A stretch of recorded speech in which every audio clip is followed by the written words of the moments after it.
আসসালামু আলাইকুম বন্ধুরা, কিতা করতে সবে আশা করি আর আপনারা সকল খুব বেশি ভালো আছো এবং সুস্থ আছো।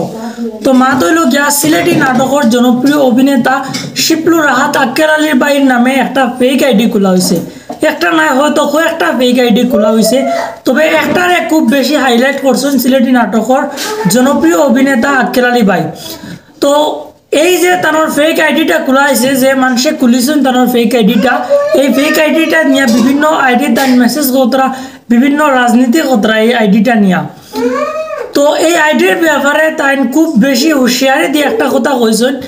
তো ও জিনিসটা কিতা আপনারা সামনে এখন আমি তুলে ধরবার চেষ্টা করবো। তো তাই চলুকা দেখিয়ে আমরা কিতা পোস্ট করলাম। তাই তানোর পোস্ট লেখন ফেক আইডি এইটা নিয়ে আবারও নোংরা রাজনীতি হচ্ছে, সাবধান করে দিচ্ছি।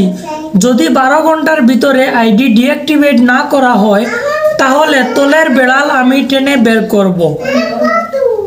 এই আইডি থেকে ফ্রেন্ড রিকোয়েস্ট বা মেসেজ দিলে কেউ রেসপন্স করবেন না। তো আপনারা দেখতে পারলা একটা ফেক আইডি বানাইয়া তার নামে কিভাবে মানুষের লোকে প্রতারণা করা হর, কিভাবে নোংরা রাজনীতি করা হর। তো যদি আপনার এই বিষয়ে কোনো মতামত থাকে তাহলে অবশ্যই কমেন্ট করে কইতে পারেন। সিলেটি নাটক দেখিয়ে থাকলে, সিলেটি নাটকের ফ্যান হয়ে থাকলে আমরা চ্যানেলটাকে সাবস্ক্রাইব করে রাখতে পারেন, কারণ এখানে সবসময় আপনারা লাগিয়ে আমরা সিলেটি নাটকের সব টাইপের আপডেট লিয়ে আই। ধন্যবাদ।